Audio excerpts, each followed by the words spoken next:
Ce sont les stars des apéros, les Français en mangent toujours plus. La noix de cajou est tendance, bonne pour la santé, riche en vitamine K et minéraux, parfait pour les végétariens. Pourtant, à l'autre bout du monde, cette petite noix est devenue un cauchemar pour des milliers de travailleurs, des femmes exclusivement. Voici leur histoire. L'Inde est le premier producteur mondial de noix de cajou. Tout au sud du pays se trouve le Tamil Nadu, une région où poussent les anacardiers par milliers, l'arbre de la noix de cajou. Suresh et sa famille en cultivent depuis des générations. Regarde s'il y a des fruits de cajou de ce côté. Et vous ne vous attendez probablement pas à cette forme. La noix de cajou, ce n'est pas ce fruit jaune, c'est le petit appendice en dessous. Regardez ça. Ça, c'est une pomme de cajou. Et ça, c'est sa noix. Pour la récupérer, il suffit de la faire tourner. Comme ça. Mais cette noix doit encore être décortiquée. Le travail ne s'arrête pas là. Voici une immense usine de traitement des noix de cajou. Il en existe des dizaines dans la région. Leurs clients ne sont pas en Inde. Ils sont européens ou américains. Espagne, Grèce, Allemagne, on en envoie en Angleterre aussi, et bien sûr en France. Somia Nadu est le fils du patron de l'usine. Il supervise 150 femmes qui décortiquent les noix de cajou. Au début, elles se servent d'une machine pour couper la noix en deux. La cadence est impressionnante. Et pour cause, elles sont payées en fonction de leur productivité, entre 4 et 6 euros par jour.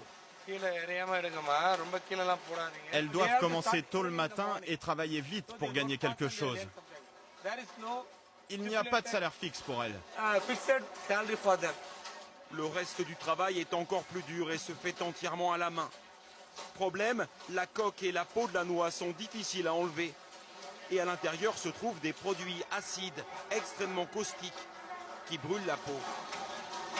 Leurs mains sont manifestement très abîmées. Mais à partir d'ici, Soumia nous empêche de filmer. Je resterai pas plus longtemps, je dois partir. Allez, on y va. Il nous demande même d'effacer nos images. Il préfère que les conditions de travail de ces ouvriers restent secrètes. Pour comprendre, nous nous rendons dans une coopérative. Ici aussi, des femmes trient à la main des noix de cajou. Elles sont à leur compte et gagnent encore moins, 2 ou 3 euros par jour.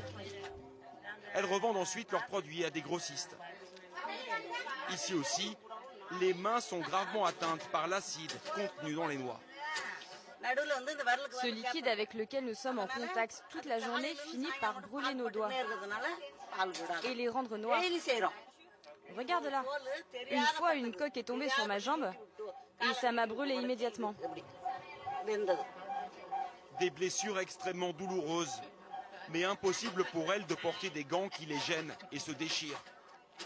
Et les problèmes ne se limitent pas à la peau. Nos yeux nous brûlent et la nuit, on se sent très fiévreuse, au point de ne pas dormir. Notre vue ne cesse de baisser également. On n'a pas d'autre choix. C'est le seul travail qu'on peut faire ici. Donc on en est complètement dépendant. Après le traitement, la noix de cajou ne contient plus cet acide dangereux quand elle arrive dans nos supermarchés. Pourtant, les importateurs et la grande distribution en Europe exigent toujours des prix plus bas et des quantités plus importantes pour faire face à l'explosion de la demande.